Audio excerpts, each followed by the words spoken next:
Мене звати Любомир Ференц, і я вітаю усіх глядачів телеканалу АТР, які продовжують нас дивитися, і також вітаю тих, які щойно до нас приєдналися. І сьогодні майже годину ми будемо розмовляти із Василем Моканем, народним депутатом України, фракція «Слуга народу». Вітаю, пане Василю. Дякую, що до нас прийшли. Зараз не пленарний тиждень, і депутати працюють в комітетах, однак частина депутатів різних фракцій і груп, вона перебуває у Швейцарії, у Давосі, тому що там відбувається економічний форум. Це така знакова подія. Сьогодні, точніше цього тижня, на економічний форум до Давосу приїхав і президент США Дональд Трамп. Він мав приїхати попереднього року, однак через шатдаун у Сполучених Штатах Америки він не приїхав. Чому я підкреслюю? Останній раз президент Сполучених Штатів Америки, здається, на економічному форуму у Давосі був у 2000 році. Але вже в Україні існує така традиція, що кожного року, яка б не була влада, який б не був президент, туди їздять українські делегації, як на паломництво. Я не побоюся вжити це слово. Ви чому особисто там не поїхали? Ну, я не поїхав з двох причин. Перше, я не маю досвіду співпраці з грантовими донорськими організаціями. Відповідно, самостійно профінансувати таку поїздку не маю змоги.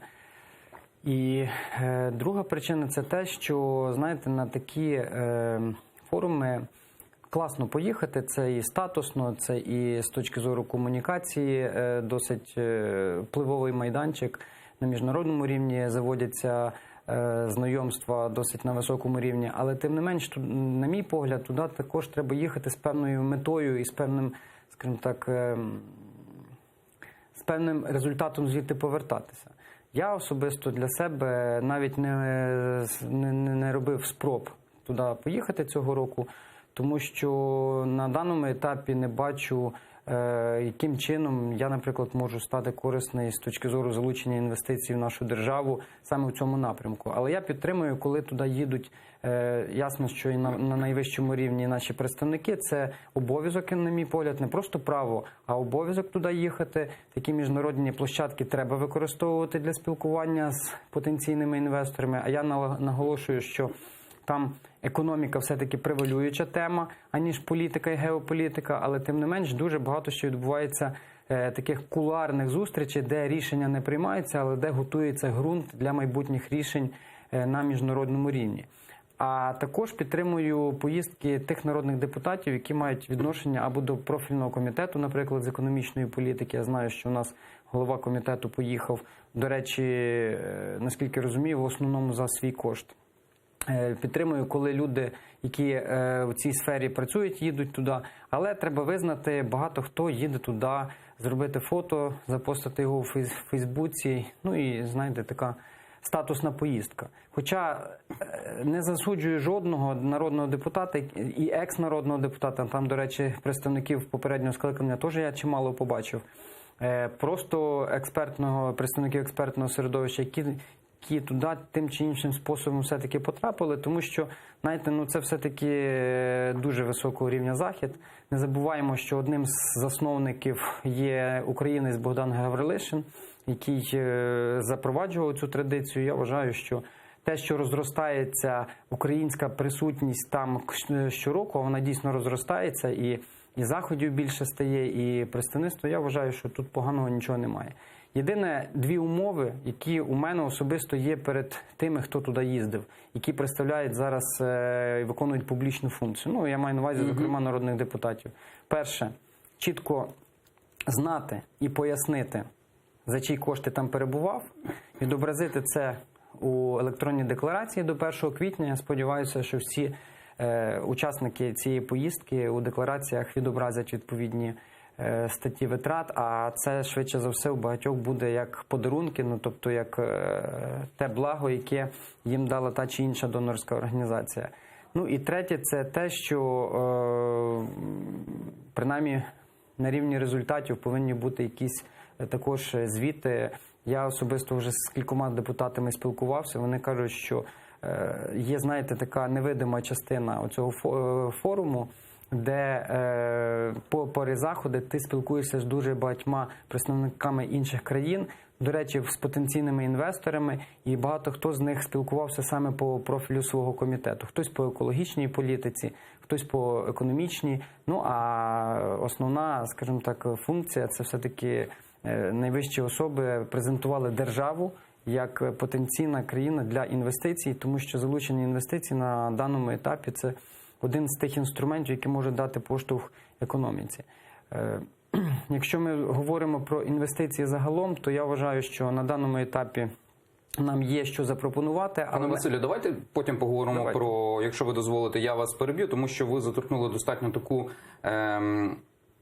я би не хотів говорити болючу, але тему, яка більшість українського суспільства цікавить. Українські журналісти не є такими багатими, бо я слідкував, хто поїхав, так, щоб їхали в Давос, тому що там ціни, вони досить просто високі. Злітають на цей тиждень, коли Але тим не відбувається. менше, і журналісти також були присутні, не в такій кількості, безумовно, але також їм надають фінансову, в тому числі, допомогу для того, щоб вони могли висвітлювати події.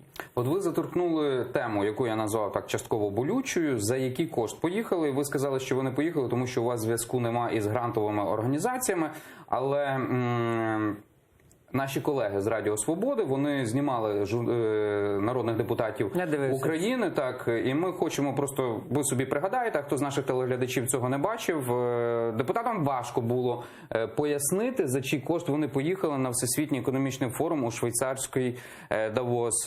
Давайте послухаємо народних депутатів України. Ми спеціально так вибрали представників і «Слуги народу», і також від партії «Голос». Офіційне відрядження, я вам відповіла. Все інша інформація. Ви народний депутат. Якщо це офіційне відрядження, то це за гроші платників українських податків. Тому ми маємо право вас питати. Я відповіла. Це за гроші українських платників податків. Я вам відповіла. Ви в офіційному відрядженні як народний депутат, правда? Так, це офіційне відрядження. Як народний депутат. Є вся інформація нашого керівництва і є у моїх помічників. Ви не знаєте? Я не можу знати всі деталі моїх відряджень. Частково у нас там організації заходів відбувається за запрошення фонд. Як ваш лідер Святослав Вакарчук відреагував, що ви приїхали сюди за гроші, які ви зараз самі не можете пояснити там? Ні, так дивіться, тут же ж не питання, ми можемо пояснити, ні, ми це будемо відображати в будь-якому разі в декларації, я впевнений, що це буде. Я просто не хочу зараз там скажімо, дати невірну інформацію для того, щоб там далі не виглядати, умовно недостовірним. Це може бути за гроші Віктора Пінчука, фонду Віктора Пінчука? Я не думаю, що це точно буде за гроші Віктора Пінчука, наскільки пам'ятаю, це фонд відродження організовував. Точно ж це не державного бюджету поїздка. Тобто ви не знаєте, яка сторона сплачувала ваші... Люди чудові, які організовують оцей Ukrainian House, оці Round Tables, допомагають тут бути присутнім численним українським представникам влади. Отже, отак депутати відповідають на запитання журналістки Радіо Свобода. Там трохи обрізано є. І журналістка прямо ставить запитання. Я не знаю, чому наші редактори це обрізали. Журналістка ставить запитання, де запитується, чи це гроші пана Пінчука і його фонду. І пані Ясько майже ствердно говорить, що це, скоріш за все, гроші пана Віктора Пінчука. От ви не поїхали. В чому така проблема і така плутанина у тому, за які гроші поїхали? Ну це ж не є великим секретом, так? І коли дізнатися, це ж можна, правда? Все-таки, Ясько, пані Єлизавета Ясько – це очільниця, представниця України в Парламентській асамблеї Ради Європи. Це посада.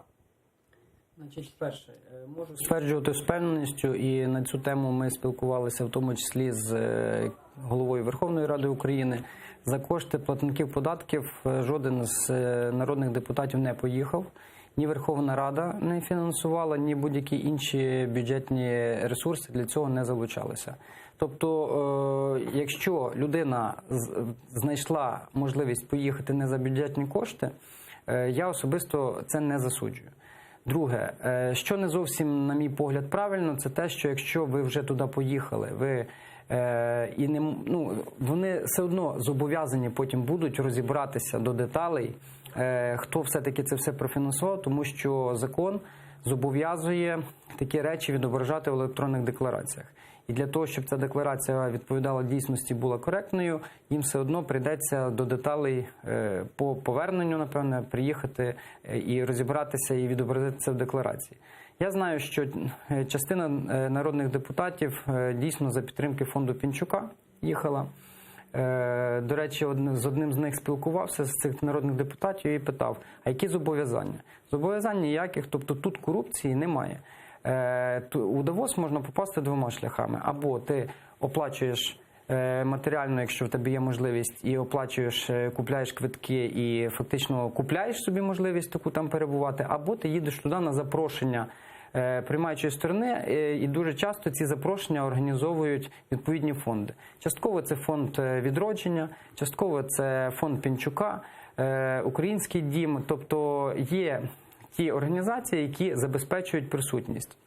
І, до речі, це стосується не тільки діючих народних депутатів, там була дуже велика присутність осіб, які у минулому були міністрами, народними депутатами, представники експертного середовища. І, знову ж таки, на мій погляд, в цьому нічого немає поганого, але з точки зору комунікації я вважаю, що все-таки на майбутнє треба робити висновки і давати більш чіткіші, розлогіші відповіді на журналісти, тому що, якби я туди їхав, я суджу по собі, я би точно хотів розуміти і знав би, за чий кошт я там перебуваю, і давав би прямі відповіді.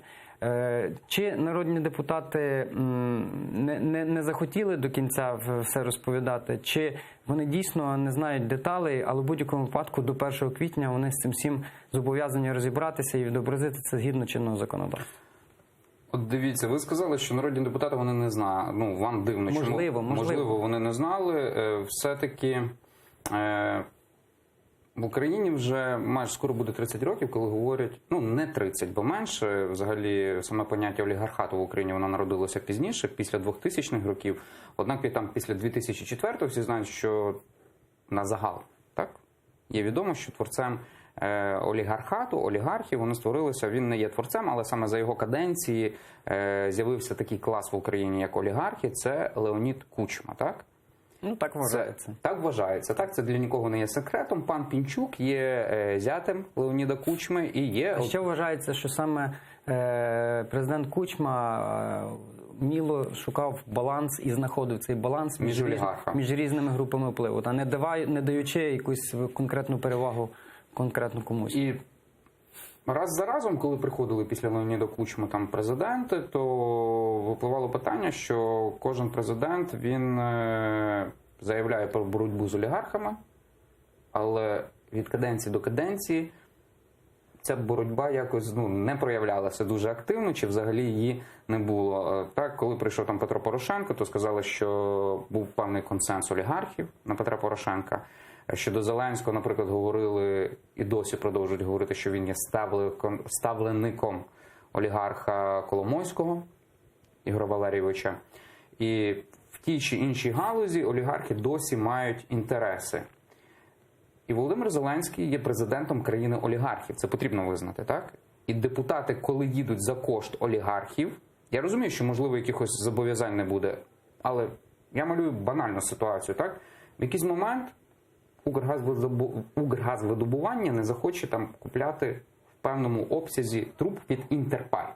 Так? Це компанія пана Пінчука. І він може цей аргумент викласти, мовляв, дивіться, я ж оплатив депутатам. Вони їздили, ви розказували про так званий нетворінг. Давайте купимо труб не на півмільярда, а на 2 мільярди, так як я хочу. Все ж таки ми всі люди. Тут кілька аспектів я хотів би прокоментувати. Спочатку з приводу деолігархізації. Насправді рух правильний, але він дуже складний. І давайте говорити відверто, за рік, за 2 і навіть за 5 побороти таке явище, як олігархи, коли у їхніх руках знаходяться фінансові, медійні, людські ресурси дуже великі, це треба бути просто наївним романтиком, щоб вважати, що це можливо. Але по маленькими кроками ми до цього рухаємося. Я вам як приклад наведу голосування під кінець сесії законопроєктів 1209, 1210, в яких дуже суттєво, ну вони умовно називаються про деофшоризацію, але там дуже багато речей на законодавчому рівні закладено таких, що стало, якщо не неможливо, то набагато складніше виводити гроші в офшори неконтрольовано. Ми приєдналися до міжнародної системи, яка буде руху цих коштів відслідковувати, і фактично в майбутньому буде відомо, хто, куди і які обсяги сум переводив і для чого це робив. По рентах там також були зміни. Тобто, насправді, зараз сказати, що є відверте підігравання, наприклад, з боку Верховної Ради України якомусь олігарху, ну, це би було відверто неправда. Тепер з приводу Зеленського. Я вважаю, що це один з міфів виборчої кампанії, в першу чергу президентської.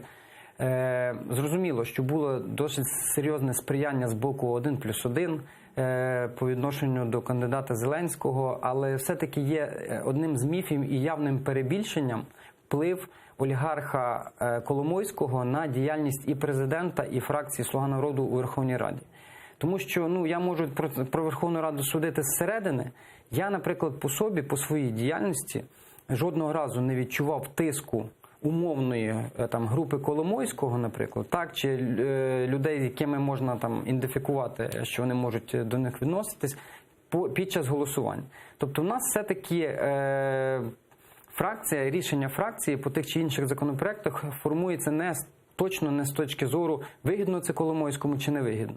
Якщо в нього і ця група є, то вона чисельно не впливова і не така спроможна, щоб формувати нам порядок денний. Але воно є. Ну, ми про це ще, я думаю, поговоримо. Я знаю, що у нас по темах, можливо, по цій групі поговоримо. Вона є, вона носить неформальний характер, вона не інституціалізована, але тим не менш вона не відіграє визначальної ролі при голосуванні. Вона може вплинути, що фракція дасть менше трошки голосів, але тим не менше все одно голосування результативні. Третій аспект.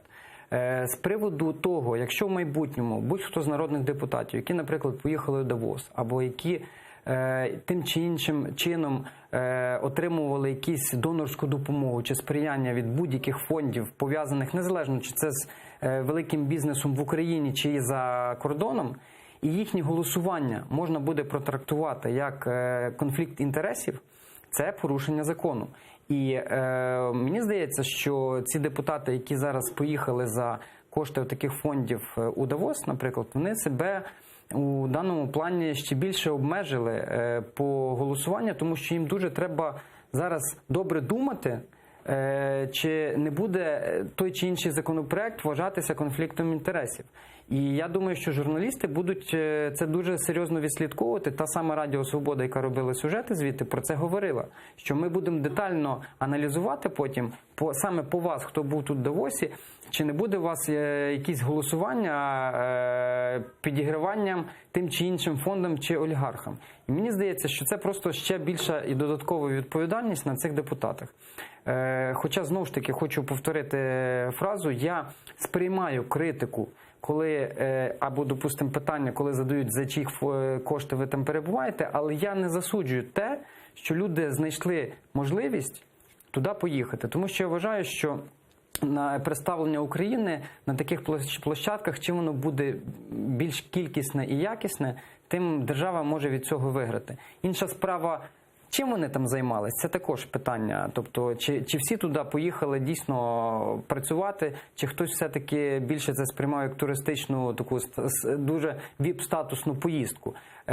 Посидіти за столом. Так, ми це і сфотографуватися, виставити фото у Фейсбук. Ми це побачимо вже по їхньому поверненню, тому що далеко не з усіма я, наприклад, мав можливість спілкуватися, а деталей я багатьох не знаю, але певні результати вже є. Були зустрічі з МВФ, були зустрічі і на рівні міністра того самого інфраструктури. Ну, ви знаєте про Укрзалізницю. Ми потім ще поговоримо. Ми ще це проговоримо. Але тим не менше я маю на увазі, що оці переговори, ці зустрічі, вони все-таки корисні для нашої держави на даному етапі. Тобто, якщо глобально відповідати на ваше запитання, деолігархізація, вона рухається дуже маленькими кроками, але вона рухається. Я бачу позитивну тенденцію в цьому. Але я далекий від думки, що через рік чи через 2 ми можемо сказати, що ми побороли олігархат. Поки олігархат буде мати такі ресурси все-таки в своєму розпорядженні, до речі, і політичні в тому числі, доти з ними боротися буде дуже і дуже складно, але все можливо. Завдання основне – не знищити олігархів. Завдання – перетворити їх на великих бізнесменів, які будуть чесно сплачувати податки, які будуть діяти в рамках національних інтересів, працювати за загальними правилами, так як працює середній і малий бізнес. От тоді можна сказати, що ми побороли олігархів, тому що олігарх у самому своєму терміні і розумінні це в тому числі означає, що великий бізнес використовує можливості і бюджетні в тому числі, для того, щоб нарощувати свої капітали. Це неправильний підхід, і з цим зараз я бачу все-таки позитивну тенденцію боротьби. Ви самі зачепили 2 проблеми, так? От ви сказали, по-перше, за чиї гроші поїхали. Я вже просто говорю в руслі того, як ви відповідали. І друга проблема – ціль цього візиту там народних депутатів чи інших людей. Все-таки річ статусна, приїжджають там і представники міжнародних корпорацій, які там дивляться, обмінюються думками. Зараз всі говорять, що ми нібито перебуваємо на порозі світової кризи, там це заперечили. За великим рахунком, я погоджуюся, що можливо для декого, для фахівців, давайте так от визначимо, для фахівців і людей, які працюють в даній галузі, ця зустріч була би корисна. І там звучало дуже багато закликів про інвестиції в Україну, як і від президента, так само і від очільника Кабміну. У мене лише одне запитання є. 29-30 жовтня 2019 року в Маріуполі відбувся інвестиційний форум, так? Think Invest in Ukraine. Дуже він був сильно розрекламований, і закликали приїхати на нього і президент України, і спікер парламенту. Ми сьогодні маємо кінець січня, і, чесно кажучи, я стараюся знайти щось, що відбулося після цього інвестиційного форуму, які великі гравці зайшли в Україну, і мені важко знайти. Я вам відповім таким чином. Тобто після цього форуму Маріуполь мав вибухнути. І ця прифронтова зона мала стати інвестиційно привабливою. Але зона... Як ми можемо зрозуміти, що зона стала інвестиційно привабливою, коли туди зайшов інвестор? Погоджуєтесь, так? Чи велике підприємство, чи завод, чи фабрика, чи ще якась річ, яка дала робочі місця місцевому населенню? Я вам скажу так, якщо дивитися на цифри, я зараз точну цифру вам точно не пригадаю, але фіксується збільшення припливу іноземних інвестицій порівняно з попередніми роками. Незначно, але все-таки це збільшення фіксується. Ясно, що зараз говорити про великий приплив інвестицій не можна, тому що їх немає. І в даному плані я бачу 2 таких події чи проблеми, які можуть цьому сприяти. По-перше, давайте говорити відверто, нам на даному етапі все-таки потрібно запустити співпрацю з МВФ і отримати перший транш. Чому? Тому що саме на МВФ у такій ситуації, в таких країнах, як у нас, орієнтується іноземний інвестор. Програма МВФ – це ж не тільки підтримка нашої валютної політики, не тільки наповнення золотовалютних резервів, але це також і політичний сигнал, що сюди можна інвестувати, якщо такий гравець, як МВФ, виділяє сюди кошти.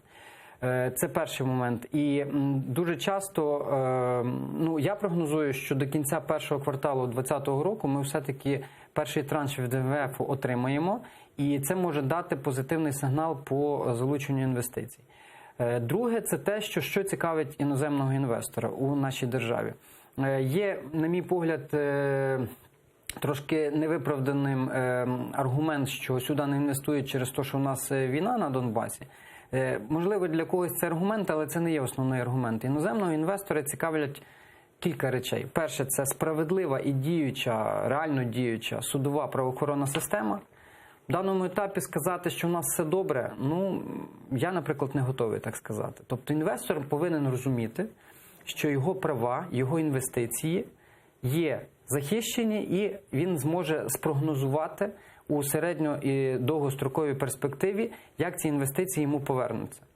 Для цього йому потрібна судова правоохоронна система діюча і справедлива. Не то, що якісь там пільги, не то, що якісь привілегії для окремого інвестора, а справедлива, яка буде працювати за загальними правилами для всіх. Друге – це зрозуміла і стабільна податкова система. Тому що якщо ми змінюємо правила ледь не кожного року, то жоден інвестор не зможе спрогнозувати те, наскільки прибутковим буде його інвестиція. Ну, у нас правило змінюється, що 5 років зі зміною Але влади. хотів сказати, цей бюджет на 2020 рік якраз одним з критеріїв виходили з того, що принципово податкову систему не чіпали. Але наскільки я знаю і розумію, все-таки така, знаєте, часткова податкова реформа все одно готується. І це стосується як оподаткування заробітних плат. Є, до речі, ідея в нашій фракції узалежнити вирахування податку на доходи від рівня зарплати. Тобто, чим нижча зарплата, тим менше податків. Ну, бо, знаєте, виходить ситуація, що із малих зарплат однаковий податок береться, і з великих зарплат. І зробити цей коефіцієнт вирахування, він диференційованим. Тобто, чим вища зарплата, тим більше податки знімаються. Це стосовно внутрішньої політики і стосовно зовнішньої залучення інвестицій. Так це логічно, це ж математично навіть вираховується. Чим вище в тебе зарплата, тим вищі податки в тебе по сумі. Навіть Так, якщо відсоток цей самий. Але це потрібно реалізувати на практиці, тому що це поки що теорія. Ну, дивіться, якщо, наприклад, там з податків на податки йде близько 20% зарплати, так? Ну, грубо кажучи, зараз на даному етапі то з 4 тисяч йде 20% і з 50 тисяч йде 20%. Ми хочемо зробити диференційоване. Тобто, чим більше зарплата, тим більше є відрахування, правильно? Тим більше відсоток відрахування. Бо зараз фактично 18% податку і 1,5% військовий збір, 19,5%. Ми, ну, скажімо так, поки що на рівні ідеї, ще немає конкретного законопроекту. У нас є окремі народні депутати, які власні ініціативи подають, але це не є консолідоване рішення фракції. Але загалом є бажання зробити цей відсоток диференційований. І, наприклад, якщо ці зарплати будуть там більше 100 тисяч гривень, то це буде не 20%, а можуть бути цілих і 40, і 45% відрахувань. Це перше. А друге, це те, про що говорив президент у Давосі, це дати гарантії, державні гарантії, в першу чергу, великим інвесторам, для того, щоб, ну, все-таки під гарантії держави вони мали, ну, певну впевненість в тому, що їхні інвестиції будуть залучені. Ну і не забуваємо, що у нас на 2020 рік запланована мала і велика приватизація, і дуже багато тих підприємств, які потенційно можна розвивати, модернізувати і виводити їх у прибутковість, вони можуть становити інтерес для іноземного інвестора. І завдання нашої, влади і держави якраз цього інвестора зацікавити, тому що просто виставити на продаж той чи інше підприємство чи установу, ну, цього мало. Потрібно ще дати зрозуміти інвестору, чому полягає потенціал, тому що на даний етап я бачу, що інвестори орієнтуються в нас все-таки на короткострокові прибуткові інвестиції. Для держави, якщо ми говоримо про відродження економіки, ну це не той шлях, який є перспективним. Все-таки інвестор має сюди переводити гроші на середньострокову і довгострокову перспективу. От ви сказали про інвестиції, і майже весь тиждень обговорюють новину із акціонерним товариством «Укрзалізниця». І прем'єр-міністр України Олексій Гончарук на форумі в Давосі заявив, що уряд віддає «Укрзалізницю» в управління німецькій компанії на 10 років. Давайте послухаємо пряму мову очільника Кабміну. Вчора для України був дуже хороший день. Ми дуже добре, дуже круто зустрілися з нашими друзями з Міжнародного валютного фонду. Вчора був підписаний меморандум між Міністерством інфраструктури та Deutsche Bahn. Так, ми хочемо віддати німцям на 10 років в управління залізну дорогу. Ми пов'язуємо з цим рішенням, цим дуже важливим рішенням, не лише долю цієї інфраструктурної одиниці. Це екосистемне рішення, яке має показати, що Україна безпрецедентно відкрита до інвестицій, до світу, до нових стандартів. У компанії Deutsche Bahn згодом цю заяву спростували. Пізніше прем'єр-міністр розповів, що угода про стратегічне партнерство може бути наповнена багатьма сенсами. Дивіться, розставляю крапки над «і». З цією великою компанією системною ми ведемо переговори про укладення стратегічної партнерської угоди. Ця стратегічна партнерська угода може бути наповнена багатьма сенсами. На 5 лютого заплановане підписання цієї такої дорожньої карти, що буде відбуватися в цьому році. Деталі я озвучу тоді. Ми хочемо інвестицій, ми хочемо партнерства з глобальною компанією, до якої є довіра, для якої є дешеві ресурси, в якої є унікальний досвід управління подібними проектами, яка є фактично синонімом ефективності в Європі. От на вашу думку, це, що сказав Олексій Гончарук, ще до кінця не зрозуміло, тому що він сказав, що, мовляв, можна наше співробітництво наповнювати багатьма сенсами, так? Між Укрзалізницею, Дойчебаном і Кабміном, як тої структури, яка управляє Укрзалізницею, тому що Укрзалізниця за минулої влади, вона була виведена з-під управління Мінінфраструктури, профільного міністра, і підпорядкована безпосередньо Кабінету міністрів.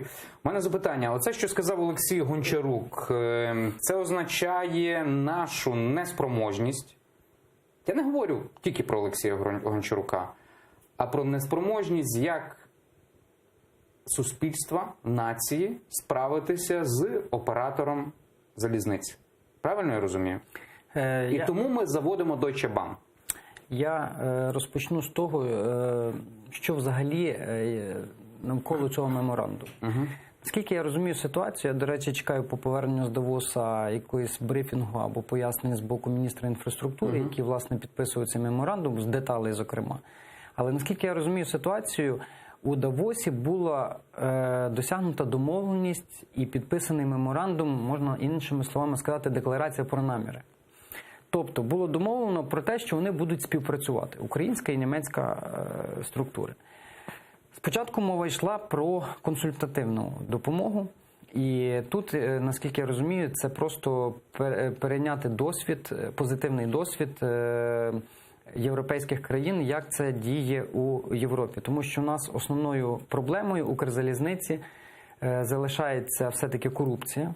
Нікуди вона глобально не ділася. І я вважаю, що в тому числі викорінення цієї корупції може бути пов'язано з зміною менеджменту і переглядом і зарплат, і формування видаткової і дохідної частини.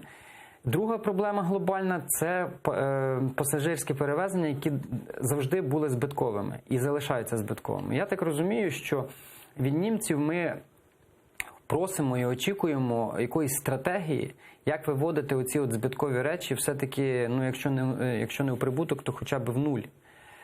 Перше. Друге, якщо у цьому майбутньому договорі буде таке поняття юридичне, як оперативне управління, а, до речі, я вже з засобів масової інформації читав, що воно там може з'явитися, це зовсім інші речі. Це означає, що ми справді віддаємо під керівництво Deutsche Bahn Укрзалізницю, залишаючи при цьому цей ресурс у власності держави. Тобто не йде мова про приватизацію Укрзалізниці, не йде мова про те, що ми стратегічний ресурс, наш залізничний, віддаємо. А в мене питання в іншому. Оце, що ми заводимо німців, це означає, що ми як Кабмін, як Мінінфраструктури, як люди, які там працюють і керують, ну, визнаємо свою імпотентність. Неспроможність. Не те, що визнаємо, логіка така. До речі, сам Гончарук про це говорив, він цієї філософії притримується, що якщо є якийсь великий стратегічний ресурс держави, і держава протягом багатьох років при зміні влади, при різних урядах і різних депутатах Верховної Ради все-таки не змогла і не спромоглася вивести цей ресурс в плюс і його розвивати, то давайте ми домовимося з кимось з успішних іноземців, зокрема мова йде про європейські країни, які частково війдуть в менеджмент, частково війдуть в управління цього стратегічного ресурсу, при цьому залишається, наголошую, ресурс все-таки в руках держави, це важливо. і спробують імплементувати свій позитивний досвід, свої технології і свої, скажімо так, стратегічне бачення у розвиток цього ресурсу. Мені ця філософія зрозуміла, і як мінімум можна попробувати. Тобто глобально ми нічого не втрачаємо, але все одно я хотів би знати деталі з боку Міністерства інфраструктури, тому що насправді залізниця – це дійсно стратегічний об'єкт.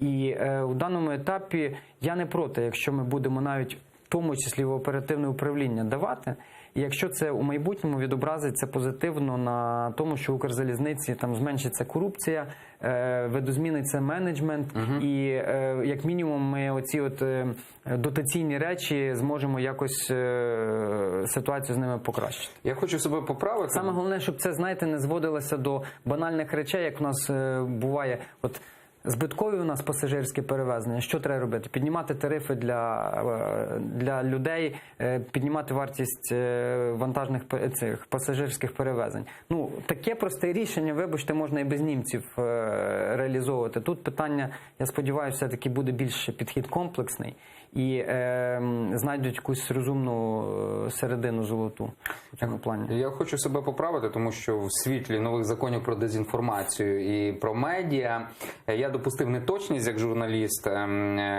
ПАТ «Укрзалізниця», вона досі перебуває в віданні Мінінфраструктури, однак очільник «Укрзалізниці» призначається Кабміном, а не міністром. Ну, отут я себе хотів поправити. Дивіться, ви також сказали про те, що інвестор прийде в Україну тоді, коли не буде корупції, не будуть ручними суди, коли він зможе у довгостроковій перспективі планувати свій бізнес. Це треба говорити відкрито. І я бачив, що дуже багато обговорювали цьогорічний рейтинг Transparency International щодо індексу сприйняття корупції за 2019 рік. Україна отримала 30 балів із 100 можливих і посіла 126 місце із 180. Таким чином, позиція України погіршилась і впала до показників 2017 року. У рейтингу за 2018 рік країна посідала 120 місце. Є дуже багато полеміки, просто цікаво було поспостерігати за різними таборами, тому що потрібно визнати, в Україні є різні табори. І табір противників, так, умовно назвемо Володимира Зеленського і партії Зе, говорив, от, Порошенка нема корупціонера вже давно, а корупція досі в Україні існує, а прихильники партії Зе, вони говорили, мовляв, це ж показники за попередній рік, там, де Петро Порошенко несе все-таки певний вплив на цьому році, так, на 2019-му. Ваша думка? Індекс сприйняття корупції, він не є абсолютна річ, він є достатньо відносний, так, як люди сприймають, є чи нема в Україні корупції. Але все-таки ми падаємо. Ну, дивіться, давайте говорити так, як воно є по факту. Тобто тут ніхто нічого не придумав, не дофантазував. Україна у цьому індексі впала ще на 2 позиції і займає ганебне місце, насправді, тому що я вважаю, що в нас є всі можливості, в тому числі і по цьому індексу, покращувати позиції. Вся мережа антикорупційних органів, антикорупційний суд, ДБР, у нас законодавство. Залишається реалізувати це все на практиці і дійсно корупцію, якщо не долати, бо її подолати, напевно, неможливо, але мінімізувати є всі для цього умови. Але треба відверто говорити, цей індекс, він формувався на основі показників за попередні 2 роки. Тобто, відповідаючи на ваше запитання, чия це в лапках заслуга, тут я можу точно сказати, що це не команди Зе заслуга, що впала Україна на 2, тому що це попередні 2 роки. Друге, це не виключно Петро Порошенко, це і уряд, це і взагалі ситуація в державі і діяльність, в тому числі антикорупційних органів. Тобто це комплексна проблема, яка просто негативно впливає на імідж держави загалом. Ніхто у світі, і в тому числі інвестори, не хоче в деталях розбиратися, хто оцей винен, цей не винен, вони сприймають державу загалом. Державу, її привабливість, її потенціал для інвестування. І в даному напрямку нам треба дуже-дуже активно працювати. Як Верховна Рада, я вважаю, що на даному етапі, до речі, і 8-го скликання, і 9-го дуже багато народні депутати зробили для того, щоб створити цю мережу антикорупційних органів, антикорупційний суд запустити і створити фактично умови для того, щоб з корупцією на топ-рівні боролися. А чому на топ-рівні? Тому що я завжди був прихильником тієї ідеї, що якщо ми говоримо про боротьбу з корупцією, то починати треба, скажімо так, з топ-корупції, а не з низів вимагати від людей, скажімо так, на якихось дрібних речах концентруватися, тому що все-таки топ-корупція, вона є формуюча на даному етапі. І я не применшую відповідальності Зе-команди за нинішню ситуацію, але якщо ми говоримо конкретно про цей індекс, то, вибачте, тут нашої провини немає, це показник за попередні 2 роки. І про це, до речі, Transparency International у своєму звіті також вказувала, що це саме за той період. Тому тут полеміки бути насправді не може, але знову ж таки не знімаємо з себе відповідальності. І соціологія показує, що боротьба з корупцією це залишається топ-темою у сприйнятті українців і топ-завданням для влади. І наше завдання також, це, знаєте, щоб окрім законодавчої бази ще з'явилася все-таки політична воля, якщо хочете, так, щоб на топ-рівні, незалежно чи людина при владі знаходиться, чи в опозиції, чи поза владою і опозицією, якщо є порушення закону і корупція, щоб вона несла відповідальність. На вашу думку, як побороти причину корупції в Україні? От навіть більше запитання не до депутата, а просто як до жителя України, так? Тому що ми всі боремося з наслідками, і органи створені по факту наслідків. Це треба признати, так? І Національне антикорупційне бюро, і Спеціалізована антикорупційна прокуратура, і Національне агентство з питань запобігання корупції. Це вже, як наслідок того, що в Україні є просто шалена корупція. Погодьтесь, так? НАЗК якраз і має спеціалізуватися на попередженні корупції. На попередженні, так. Тут частково я погоджуюсь, перевіряти, але, розумієте, так як перевірялися декларації в Україні, великий знак питання, так? От що має бути запобіжником корупції в Україні, на вашу думку? От що в один момент Україна, не знаю, там через 5 років в індексі Transparency International піднялася, наприклад, на 30 сходинок. Якщо ми говоримо про запобіжники, то тут велосипед ми вже не придумаємо. Тут має бути дійсно ефективна робота НАЗК. І дійсно перевірка декларацій, вона, фактично її не було. Це були вибіркові якісь там перевірки, одиничні, поки не запустилася автоматизована система. Я думаю, що от цьогорічна кампанія декларування, вона приверне дуже велику увагу з боку, до речі, засобів масової інформації. І до 1 квітня ми отримаємо дуже великий обсяг інформації, Дивіться, хто як живе. Василь, я розумію, але коли були вибори, так, дуже багато організацій, які там говорять про корупцію і так далі, закликали депутатів задекларувати свої статки. Я задекларував, наприклад. А оскільки, наприклад, із тої самої партії законодавчої вимоги не було. Нема. Не було. Ми, до речі, цю прогалину також ліквідували. Ми внесли зміни до законодавства і в тому числі, незалежно чи це позачергові вибори, чи не позачергові, зобов'язали кандидатів подавати декларацію. Але я ще хочу просто закінчити відповідь на запитання. Ви знаєте, я би говорив не про запобіжники, я би говорив про відповідальність. Якщо ми дійсно хочемо результатів боротьби з корупцією, я вважаю, що має бути не 1, не 2, не 3, а кілька десятків, і не хочу вживати слово показових, кілька десятків результативних судових вироків топ-корупціонерів, які реально сядуть в тюрму. От тоді, повірте, воно може дати такий поштовх, що, по-перше, на такому низинному рівні будуть довго думати, чи варто брати участь у якихось корупційних діях, і воно може дати сигнал на топ-рівні. Тобто, я правильно розумію, оцим запобіжником стане страх. Відкрито треба сказати. Страх відповідальності перед законом, який реально понесення відповідальності. Так, який реально буде діяти. Тому що, на жаль, і мене це дуже дратує, дуже часто є пафосні затримання, дуже часто є пафосні заяви у ЗМІ про порушення кримінальних проваджень, які завершуються пшиком. Повірте, людина, яка має можливість вкрасти мільйони гривень розуміючи, що рівень застави, наприклад, набагато нижчий у десятки разів, і що вона просто банально має можливість у судах відкупитися, в неї спокуса велика. І тут великими зарплатами тільки проблему не вирішиш. Я, наприклад, далекий від думки, що якщо ми зараз по 100-200 тисяч чиновникам дамо зарплати, що з нас зникне ризик корупції. Це один з інструментів, але він не є достатній.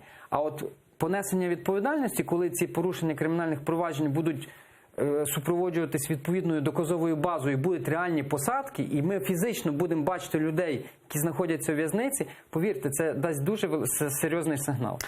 Минулого тижня також, чи цього тижня, точніше, дуже багато обговорювали, далі продовжили обговорювати зарплати міністрів і заступників міністрів, і вчора свою зарплату також прокоментував і очільник НАК «Нафтогаз України» Андрій Коболєв. Давайте подивимося, як це було.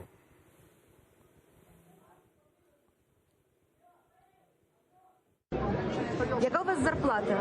Так само не коментую. Суспільство просто дуже сильно обурюється, що дуже високі зарплати. Тому хотілося б почути вашу думку, чи дійсно вона така висока. Є дуже простий шлях її зменшити. Такий. Взяти 5 мільярдів доларів, які ми отримали від Газпрому, і Газпрому їх повернути назад. Сказати, в нас так багато заробляють у цьому, що ми їх повертаємо. І не буде ніяких питань. А от, на вашу думку, це державницька позиція Андрія Коболєва? Оце, що він сказав, давайте повернемо 5 мільярдів, які Україна виграла. Він все-таки представляє акціонерну компанію, де власником на 100% хто є? Держава. Держава Україна.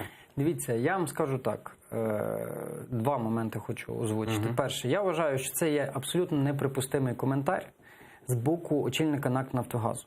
Вибачте, це не коментар по суті, а це тролінг журналістів. Такий, знаєте, саркастичний тролінг, який не мав би допускати у своєму лексиконі така посадова особа. Це перше. Тобто я особисто, як і народний депутат, і представник нинішньої влади, обурений таким коментарем і такою ситуацією. Це перше. Друге, ми на фракцію викликали в тому числі і очільника НАК «Нафтогазу» і «Укрпочти». Ігоря Смілянського. Так, для того, щоб вони пояснили і дали відповідь, по-перше, які в них зарплати реальні, чи те, що у засобах масової інформації закидають, чи це правда, чи неправда. Вони, до речі, спростували. Сказали, що зарплати насправді набагато менші, але тим не менш, з приводу Коболєва хочу сказати, як учасник тієї зустрічі, мені дуже не сподобалося, як він себе поводив, тому що, якщо так коротко, то його відповідь була приблизно така. Так, у мене висока зарплата, далеко не найвища, так, які мають там, наприклад, деякі очільники відповідних відомств в інших країнах, але я просто дуже серйозний професіонал, і мої послуги коштують дуже дорого. Десь приблизно його відповідь зводилася до такої тези. Ну, тобто, вони собі приписують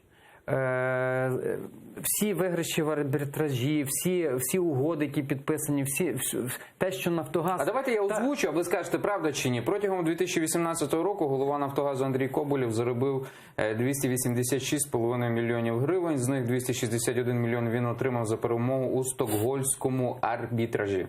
Ну, це преміальні. Зарплата в нього менша набагато, тобто ця сума точно не є зарплатою. Він нас запевнив, що він всю зарплату перераховує на благодійні цілі. До речі, ми йому будемо пропонувати, щоб він прозвітував, на які конкретно благодійні цілі це пішло, і відповідний запит від народних депутатів до них піде. От сподіваюся, що буде відповідь. Тому що, його право перераховувати чи ні, але якщо ти вже декларуєш, ти великий благодійник, то дуже би цікаво було знати, мені особисто цікаво, на які саме благодійні цілі це пішло.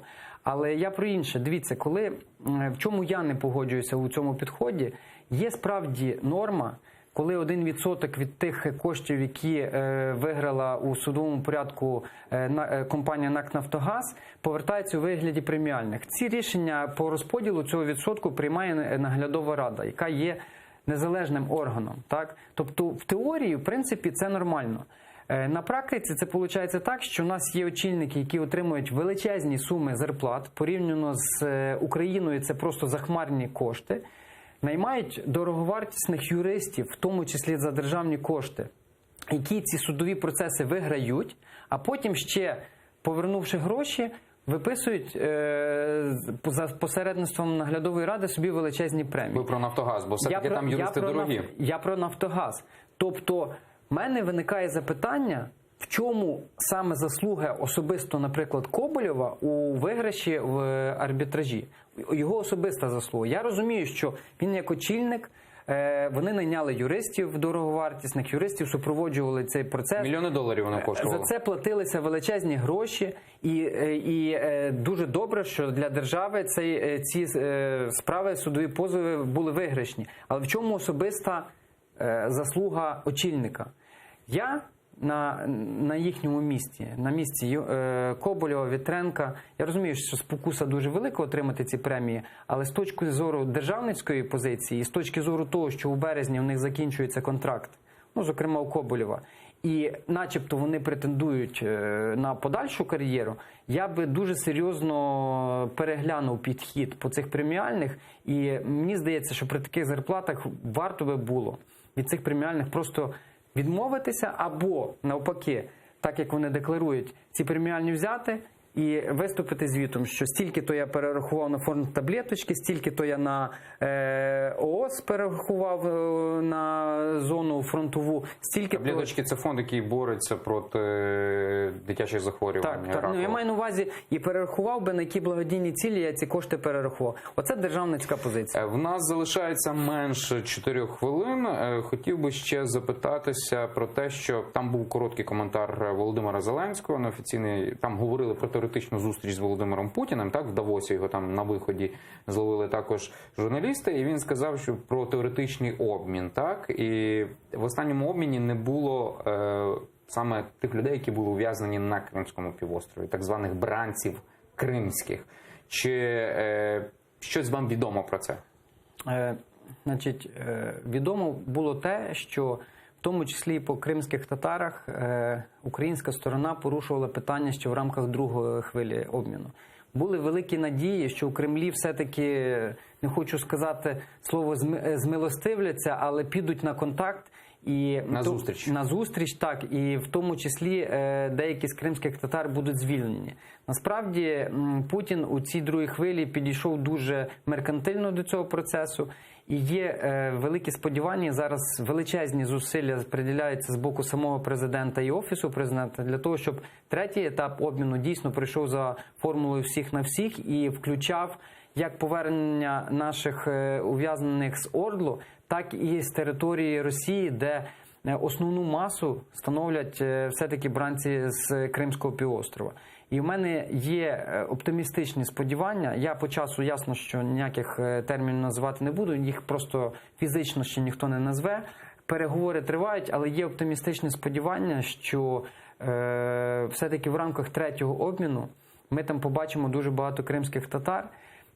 І я хочу спростувати тезу, яку я деколи чую в засобах масової інформації, що, знаєте, у нас обмінний фонд вже виснажений, вже нема кого пропонувати, а в Росії, значить, він настільки великий, що всіх не обміняють. Зараз проводяться зусилля не на тому, щоб мірятися у кого більше, а на тому, щоб реалізувати формулу, яка виписана у Мінських угодах. Формула всіх на всіх. І на цьому якраз робиться акцент.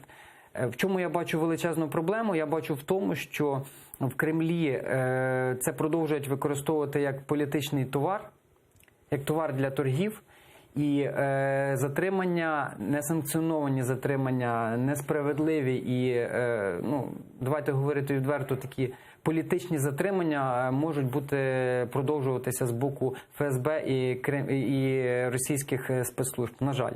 І якихось дієвих інструментів, які може Україна реалізувати, щоб цього не сталося, на жаль, зараз фактично немає. Я дуже дякую Василю Мокану, народному депутату України, фракція «Слуга народу». Мене звати Любомир Ференц. Я дякую всім телеглядачам телеканалу АТР, які були із нами. Підписуйтесь на YouTube-канал АТР. І всім телеглядачам бажаю гарних та спокійних вихідних.